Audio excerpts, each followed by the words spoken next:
Bismillahirrahmanirrahim. Assalamualaikum warahmatullahi wabarakatuh. Halo IPS Squad, apa kabar? Semoga hari kalian menyenangkan dan kalian terus bersemangat untuk belajar tentunya. Di video kali ini kita akan berbincang-bincang mengenai ilmu pengetahuan sosial. Apa aja nanti, yang pasti itu akan menambah wawasan dan pengetahuan kalian, terutama dalam bidang ilmu sosial. Nah, sebelum kita belajar, ada baiknya kita membaca doa dulu ya. Kita minta pada Allah supaya dimudahkan dalam menuntut ilmu, karena sejatinya Allah Subhanahu wa Ta'ala lah yang memberikan kita ilmu.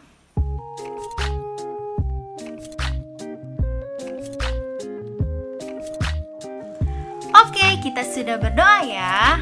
Nah, sekarang kita lanjutin ngobrol-ngobrolnya yuk. IPS Squad, kalian harus tetap semangat ya, karena akan banyak hal menarik yang akan menambah wawasan kalian.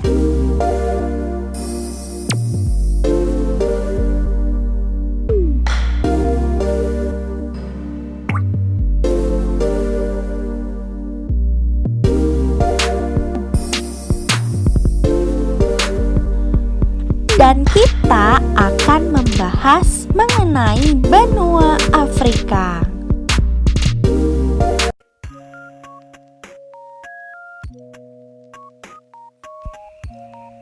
Nah, ini adalah benua yang akan kita bahas kali ini ya, yaitu benua Afrika.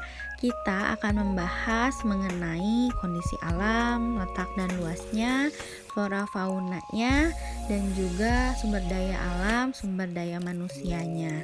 Sekarang kita lihat itu adalah peta benua Afrika. Kalau kalian di buku paket bisa dilihat di halaman 14. Kita lihat sama-sama bentukan dari peta dari benua Afrika.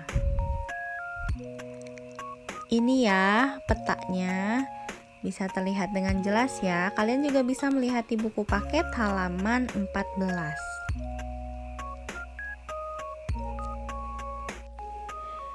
Benua Afrika ini memiliki 5 kawasan. Yang pertama ada Afrika Utara. Kita lihat ke bagian utara ya.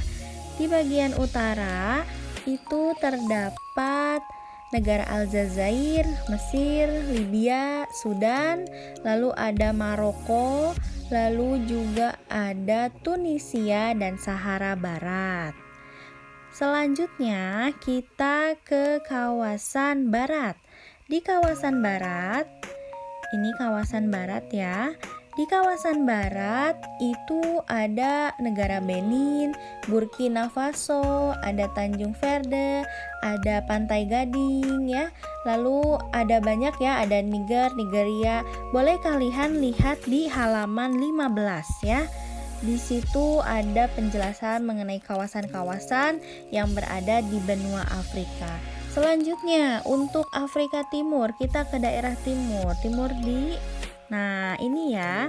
Ini adalah timur. Di situ terlihat dengan jelas ada Ethiopia ya, betul. Lalu ada Kenya, lalu ada Zambia, lalu ada juga Zimbabwe. Silahkan kalian lihat ya. Bisa lihat lengkapnya di halaman 15. Selanjutnya, kita lihat ke Afrika Tengah. Pastinya di bagian tengah ya.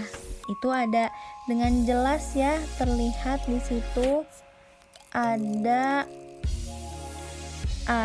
Chad ya, betul. Lalu ada Kamerun, lalu ada juga Kongo ya. Nah, itu adalah wilayah Afrika Tengah. Selanjutnya di selatan, di bagian selatan. Berarti kalau selatan ada di bawah ya. Mari kita kembali lagi ke bagian selatan ya. Kita lihat di bagian selatan. Kita lihat. Nah, ini adalah bagian selatan ya. Di sana terdapat South Africa atau Afrika Selatan, lalu ada Namibia, ada Botswana, ada Lesotho juga. Itu merupakan wilayah dari Afrika Selatan ya. Benua Afrika ini dijuluki sebagai a land of great diversity. Kenapa? Karena benua Afrika ini memiliki keberagaman struktur tanah, alam, flora dan fauna, bahkan manusia dengan kebudayaannya. Next, kita lihat bagaimana iklim di benua Afrika. Di benua Afrika ini sebagian besar iklimnya adalah tropis ya, kecuali wilayah paling utara dan selatan yang dipengaruhi oleh iklim subtropis. Selain itu, di benua Afrika ini terdapat pula iklim gurun yang panas di Gurun Sahara dan Gurun Kalahari. Mari kita lihat bagaimana flora dan fauna di benua Afrika. Floranya terbagi menjadi dua, yaitu flora hutan hujan tropis dan juga flora hutan stepa dan savana. Lalu faunanya juga dibagi menjadi dua, ada fauna wilayah utara dan barat, lalu fauna wilayah Ethiopia. Sekarang kita lihat di sebelah sini, ini adalah merupakan contoh-contoh dari flora dan fauna yang terdapat di benua Amerika. Seperti contohnya ada tumbuhan paku, bisa kita lihat ini yang warna hijau ini merupakan bentuk dari tumbuhan paku. Lalu untuk rumput, untuk semak belukar ada di sini ya, yang hijau juga. Ini merupakan contoh dari flora benua Afrika. Selanjutnya ada juga fauna. Fauna di wilayah utara dan barat itu dipengaruhi oleh yang namanya mamalia ya. Kalau misalnya kita lihat ada gajah ya, lalu ada zebra. Nah, untuk wilayah Ethiopia kita ada cheetah ya, ini adalah cheetah, lalu ada juga adaks ya, dan juga ada banyak yang lainnya. Nah, bagaimana dengan kondisi alam di benua Afrika ini? Benua Afrika terbagi atas pegunungan, plato, rift valley, basin, dan juga dataran pantai ya. Untuk lebih lengkapnya bisa lihat di halaman 15. Benua Afrika juga memiliki sungai terpanjang di dunia, yaitu Sungai Nil yang bermuara di Danau Victoria dan melewati Uganda, Sudan, Mesir, lalu mengalir ke Laut Tengah. Mari kita lihat bagaimana pertanian dan perkebunan yang dimiliki oleh benua Afrika. Bisa kita lihat terbagi menjadi 3 ya. Ada pertanian dan perkebunan, ada pertambangan, dan ada laut. Nah, bisa kita lihat di pertanian dan perkebunan. Pertanian ini memiliki peran penting loh di Afrika. Wilayah yang berbeda membuat hasil pertanian utama pun berbeda. Di situ terdapat ketela, jagung, gandum, padi, ada biji coklat juga, ada kapas, ada teh, ada kopi, ada ketela, kacang, minyak sawit, kayu. Lalu untuk kayunya ada kayu mahogani, ada okume.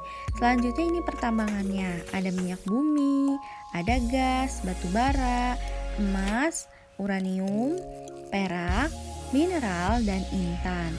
Untuk hasil lautnya ada ikan ya, ikan haring, sarden, tuna, kod, dan haddock. Setelah kita mengetahui sumber daya alamnya, mari kita lihat bagaimana sumber daya manusia yang ada di benua Afrika. Ini merupakan gambaran sumber daya manusia yang berada di benua Afrika. Kita lihat tingkat pertumbuhan penduduk Afrika itu sekitar 2,5% per tahun. Negaranya juga rata-rata memiliki IPM yang tinggi. Salah satunya adalah Mauritius, ada Aljazair, ada Libya, dan Tunisia. Selain IPM tinggi, ada juga IPM sedang dan juga rendah.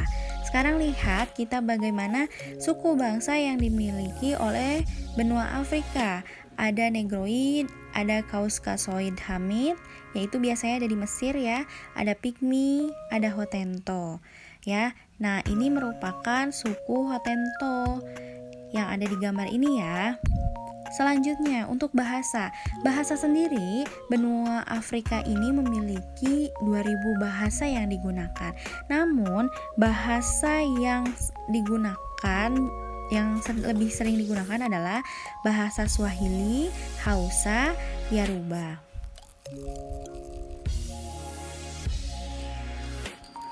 Alhamdulillahirobbilalamin, kita sudah menyelesaikan materi kali ini. Semoga bermanfaat untuk kalian, menambah wawasan dan pengetahuan kalian.